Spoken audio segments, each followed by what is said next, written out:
उत्तर प्रदेश में अखिलेश यादव और राहुल गांधी का साथ आने का ऐलान क्या हुआ कि दिल्ली में बैठे मोदी और अमित शाह जी, उनकी टेंशन बढ़ गई।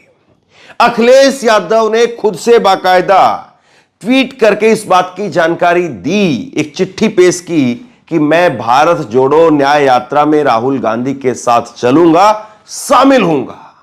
लेकिन जैसे ये खबर आई, एक और बड़ी खबर निकल करके सामने आ गई, और यह खबर जयंत चौधरी को लेकर के निकल करके सामने आई कि जयंत चौधरी को 4 सीटें दे सकती है बीजेपी, और जयंत चौधरी बीजेपी के पाले में जा रहे हैं। हालांकि अभी तक इस खबर की मैंने बहुत कोशिश की जयंत चौधरी के खेमे में फोन करके कि इस खबर सही है या नहीं है, लेकिन अभी तक कोई इसकी पुष्टि नहीं हो पाई। और जहां तक मुझे लग रहा है कि जयंत चौधरी नहीं जाएंगे, अगर जाएंगे तो हो सकता है कि बड़ा नुकसान हो जाए। लेकिन सवाल यह है कि क्या अखिलेश यादव, समाजवादी पार्टी और कांग्रेस के बीच में जो दूरियां दिखती हुई दिखाई दे रही थी, और वो खत्म हो गई, और उसके बाद में अखिलेश यादव ने कह दिया कि मैं भारत जोड़ो न्याय यात्रा में शामिल हो रहा हूं, तो उसके बाद में बेचैनी बढ़ गई बीजेपी की। और इससे पहले अखिलेश यादव ने 7 सीटें दी, जयंत चौधरी को 7 सीटें दी, और 7 सीटें जयंत चौधरी को जब दी गई, उसके बाद में ट्वीट भी निकल करके सामने आया जयंत चौधरी का कि हम बहुत खुश हैं, सब लोग अपने काम में जुट जाइए। वो भी मैं आपको आगे दिखाऊंगा। लेकिन अब बीजेपी 4 ही सीट दे रही है, तो कहां 7 सीटें और कहां 4 सीटें? तो लगता तो नहीं है कि जयंत चौधरी वहां पर जाएंगे, उस पाले में जाएंगे, क्योंकि उनसे आधी सीटें मिल रही हैं।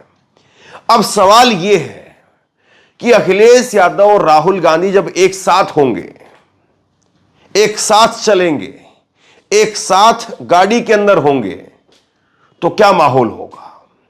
उत्तर प्रदेश में किस तरह का माहौल होगा, और यात्रा के अंदर किस तरह का माहौल होगा? तो बड़ा सवाल यही है, और इस सवाल को लेकर के बेचैनी पैदा हो रही है। अब जरा सोचिए एक बात कि जब बीजेपी कह रही है हम 400 सीट जीत रहे हैं, नरेंद्र मोदी खुद कह रहे हैं इस बात को कि हम 400 सीट जीत रहे हैं, और फिर उसके बाद में उत्तर प्रदेश में डबल इंजन की सरकार, उत्तर प्रदेश में राम मंदिर बन गया है, राम मंदिर में बताया जा रहा है कि रोजाना 2 लाख 5 लाख लोग जा रहे हैं, तो सब कुछ तो हो ही रहा है, फिर आपको जयंत चौधरी को लेना क्यों पड़ रहा है? और जयंत चौधरी का एक बयान मैं आपको सुनाऊंगा। जयंत चौधरी कह रहे हैं कि मैं कोई चवन्नी थोड़ी हूं जो ऐसे करेंगे और मैं पलट जाऊंगा, तो वो बयान भी मैं आपको दिखाऊंगा। अब सवाल यह है कि जयंत चौधरी जो इस तरह का स्टैंड रखते थे, और जयंत चौधरी का एक ट्वीट भी मैं आपको दिखाऊंगा जब वो कह रहे हैं कि अग्निवीर को लेकर के सवाल खड़े हैं, और अग्निवीर अग्निपथ स्कीम, ये जयंत चौधरी जिस इलाके से आते हैं उस इलाके के युवाओं की कमर तोड़ने का काम किया, यह बार बार विपक्ष की तरफ से कहा गया। लेकिन अब क्या होगा अगर वो साथ चले जाते हैं तो? लेकिन क्या ये साथ चलने की खबरें केवल सूत्रों के हिसाब से केवल और केवल माहौल को अपनी तरफ से डिस्टर्ब करने की कोशिश है, या वाकई कुछ अंदर खाने बात हुई है? दोनों खबरों पर हम बात करेंगे। लेकिन सबसे पहले मैं बात करता हूं अखिलेश यादव की खबर को लेकर के। अखिलेश यादव ने चिट्ठी खुद से ट्वीट की है।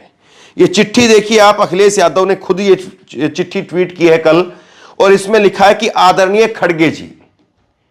इससे पहले खड़गे की तरफ से, मल्लिकार्जुन खड़गे की तरफ से इनको चिट्ठी लिखी गई थी न्योते के तौर पर, और अब वो रिटर्न चिट्ठी लिखी गई है अखिलेश यादव की तरफ से। आदरणीय खड़गे जी, सादर प्रणाम। आपका भारत जोड़ो न्याय यात्रा में सम्मिलित होने का निमंत्रण मिला। उत्तर प्रदेश में इस यात्रा की सफलता की अनंत शुभकामनाएं। हम व्यक्तिगत रूप से रायबरेली या अमेठी में शामिल होंगे। आशा है ये भारत जोड़ो न्याय यात्रा उत्तर प्रदेश में प्रवेश करके पीडीए की रणनीति से जुड़ेगी, और हमारे सामाजिक न्याय और परस्पर सौहार्द के आंदोलन को और आगे लेकर के जाएगी। इंडिया की टीम और पीडीए की रणनीति जीत का नया इतिहास लिखेगी। यह अखिलेश यादव की तरफ से कहा गया है।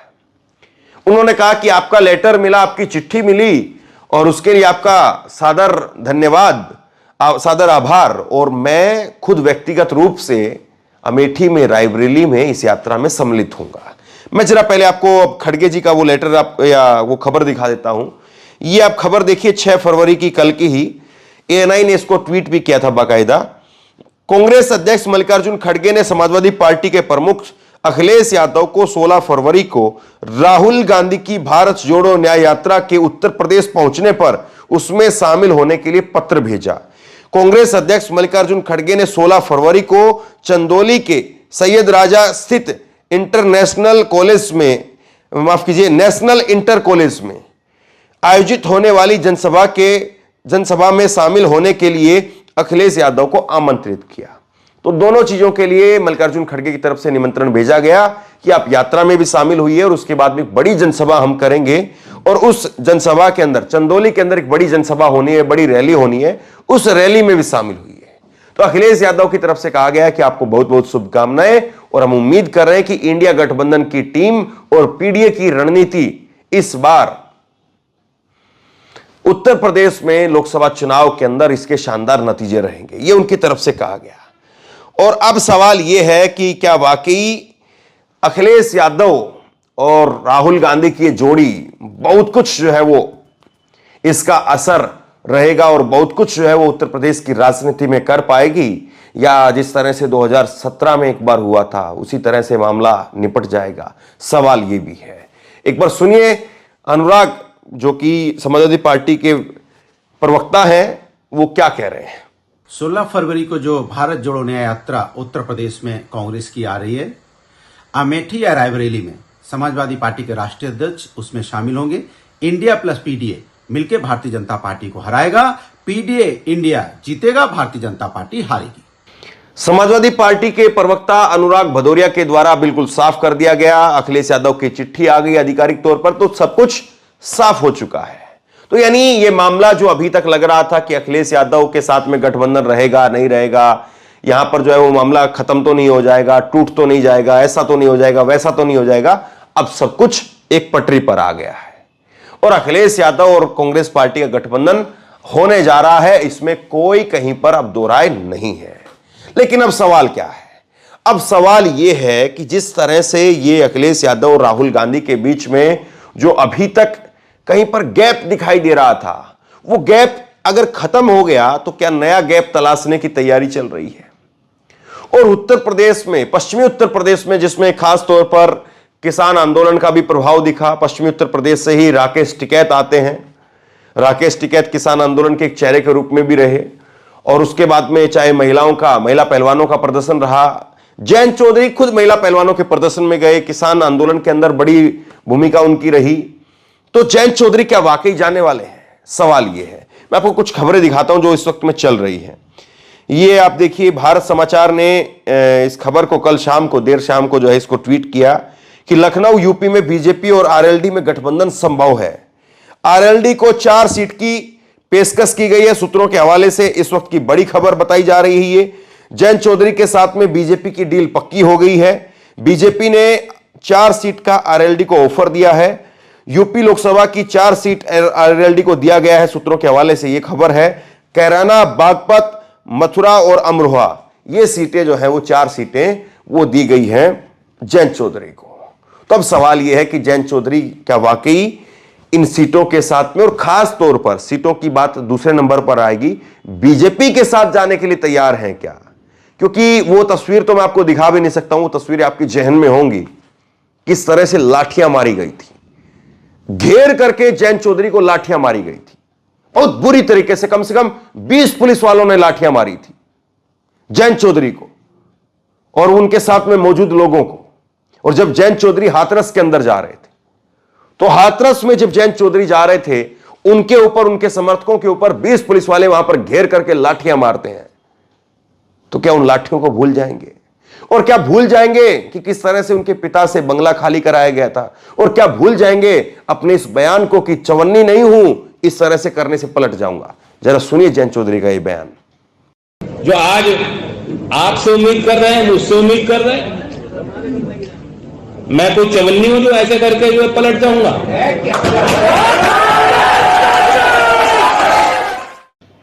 अब सवाल यह है कि जयंत चौधरी अपने इस बयान पर, इस स्टैंड पर कायम रहते हैं या वाकई पलट जाते हैं। और यह वजह क्या है? क्या वजह है कि जयंत चौधरी आखिरकार इस तरह से पलटते हुए नजर आएंगे या झुकते हुए नजर आएंगे? इसकी वजह भी समझनी जरूरी होगी, लेकिन मैं कुछ चीजें आपको और दिखाता हूं। आप जो है वो एक एक करके सिलसिलेवार तरीके से, सबसे पहले अखिलेश यादव का ट्वीट देखिए। अखिलेश यादव का ट्वीट देखिए, ये 19 जनवरी का ट्वीट है, जिसमें अखिलेश यादव लिख रहे हैं कि राष्ट्रीय लोकदल और सपा के गठबंधन की सभी को बधाई हो, जीत के लिए सभी एकजुट हो जाएं। ये उन्होंने जो है वो ट्वीट किया और इसमें जयंत चौधरी की और अखिलेश यादव की फोटो इसमें दिख रही है।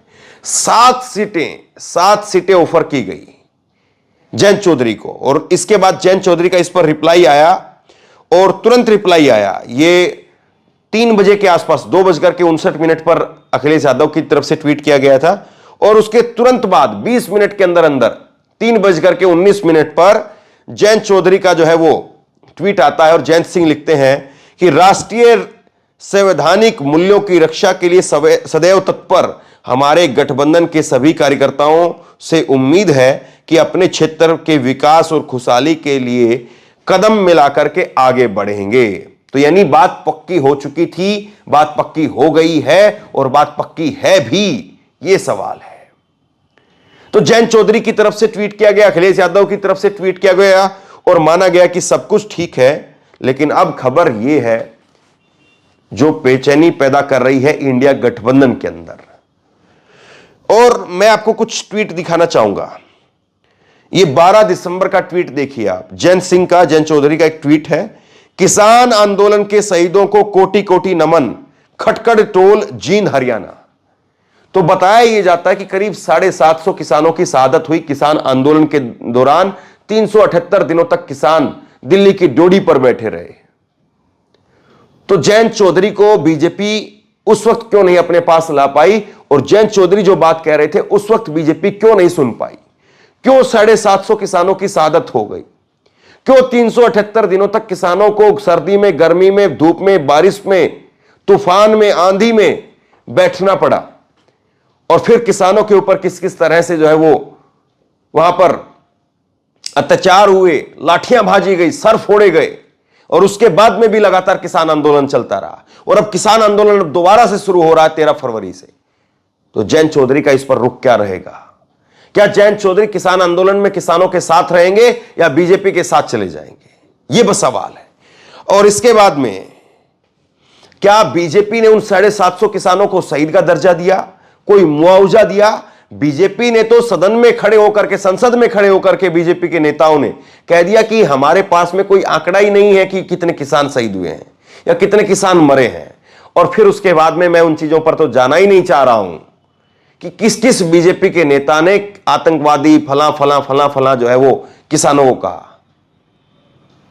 जो बुजुर्ग महिला किसान आ रही थी उनको भाड़े की, उनको किराए की औरतें कहा। तो क्या जयंत चौधरी इन सब बातों को भूल जाएंगे? और क्या बीजेपी जयंत चौधरी की जो बातें थी उन सबको भूल करके अपने साथ गले लगा लेगी? तो बहुत सारे सवाल हैं। इसके बाद में एक बड़ा मुद्दा, और बड़ा मुद्दा, एक तो किसान आंदोलन जयंत चौधरी की राजनीति के अंदर इस वक्त में अगर ये इधर से उधर जाते हैं तो बड़ा मुद्दा रहेगा। उसके बाद में दूसरा बड़ा मुद्दा है जयंत चौधरी का। ये ट्वीट आप देखिए, 19 दिसंबर का ही, 19 दिसंबर का एक ट्वीट है, और जिसमें जयंत चौधरी ने ट्वीट करते हुए कहा है, अंग्रेजी में ट्वीट है कि जनरल नरवणे, उनकी किताब आनी थी, वो किताब अब कह रहे हैं कि लोकसभा चुनाव के बाद आएगी। तो जनरल नरवणे ने अपनी किताब के अंदर साफ कर दिया है कि ये जो स्कीम, अग्निवीर की स्कीम लाई गई, वो जबरदस्ती थोपी गई। ये जयंत चौधरी के ट्वीट का लबोलबाब आपको मैं बता रहा हूं। तो जयंत चौधरी इस बात को आज कह रहे हैं कि ये जबरदस्ती थोपी गई और अग्निवीर स्कीम का नाम दे रहे हैं। और मत बोलिए कि जयंत चौधरी जिस इलाके से आते हैं, या जयंत चौधरी का जो वोट बैंक है, जयंत चौधरी के जो वोटर हैं, वो अग्निवीर स्कीम का पहले दिन से विरोध करते रहे और अग्निवीर स्कीम को आज भी स्वीकार नहीं कर पाते हैं। वो आज भी इस बात को मानने के लिए तैयार नहीं है कि उनके लड़के, उनके बेटा बेटियां वो 4 साल के लिए ही सिर्फ सेना के अंदर जाएं। जो एक परमानेंट भर्ती थी उसको 4 साल की बना दिया गया, और उसमें भी भर्तियां नहीं हो रही हैं, उसमें भी रिक्रूटमेंट नहीं हो रही है। तो वो जयंत चौधरी का जो वोटर है वो कैसे इन दोनों चीजों को गले से नीचे उतार लेगा? किसान आंदोलन को गले से नीचे कैसे उतारेगा और किसान आंदोलन के साथ साथ इस अग्निवीर की स्कीम को कैसे गले से नीचे उतारेगा? क्या किसान आंदोलन के बाद में बीजेपी का रुख बदल गया? क्या किसानों को एमएसपी दे दी गई? और क्या अग्निवीर स्कीम को बीजेपी वापस लेने जा रही है और परमानेंट जो भर्ती पहले चल रही थी उसको दोबारा से लागू किया जाएगा? सवाल यह है। और अगर यह नहीं हो रहा है तो फिर जयंत चौधरी किस मुंह से उधर जाएंगे और किस मुंह से जयंत चौधरी को बीजेपी लेगी? सवाल यह है। और उसके बाद में सबसे बड़ा सवाल जो है वो ये है कि जयंत चौधरी को लेकर के मौजूदा समय के अंदर जिस तरह से कहानी निकल करके आ रही है, जयंत चौधरी को लेकर के जिस तरह से मौजूदा समय के अंदर जो खबर निकल करके सामने आ रही है, मुझे नहीं लगता है कि जयंत चौधरी जाएंगे। लेकिन अगर जयंत चौधरी जाते हैं तो फिर बड़ा नुकसान होगा। वो इंडिया गठबंधन को भी होगा और जयंत चौधरी को भी होगा। जाहिर सी बात है 4 की 4 सीट आपको तो आएंगी नहीं। 4 में से 2 आए, 3 आए, 1 आए। और बड़ी बात यह है कि क्या जयंत चौधरी फिर इस बात को समझ रहे हैं कि राम मंदिर की एक लहर है, राम मंदिर का उनका वोटर भी राम मंदिर जाने लगा है और मंदिर के नाम पर जो है उनको भी बीजेपी को वोट करेगा उनका जो वोटर है, और उसके बाद में और खास करके जो जाट तबका है वो भी। तो क्या जयंत चौधरी वाकई पूरी तरह से मन बना चुके हैं और वो जयंत चौधरी भी इस बात को देख रहे हैं कि ये सियासी फायदा नफा नुकसान किस तरफ है उसी तरफ चला जाए? या बीजेपी ने केवल और या मीडिया में केवल और केवल ये खबरें इस वक्त में इसलिए आई हैं क्योंकि अखिलेश यादव और राहुल गांधी की यात्रा वो होने वाली है और उससे पहले एकदम से माहौल तैयार कर दिया गया है? सवाल ये है। शेयर कीजिए इस खबर को, लोगों तक पहुंचाइए और इसी तरह की तमाम खबरों के लिए ऑनलाइन न्यूज इंडिया को सब्सक्राइब कीजिए। साथ में जो बेल आइकन है घंटी उसको जरूर दबाइए ताकि जैसे ही कोई खबर अपलोड करें उसकी नोटिफिकेशन सीधे सबसे पहले आपको मिल सके। अगर ये वीडियो फेसबुक पर देख रहे हैं तो फेसबुक पर हमारे पेज को लाइक कीजिए, फॉलो कीजिए और इस खबर को शेयर कीजिए। आपका बहुत बहुत धन्यवाद।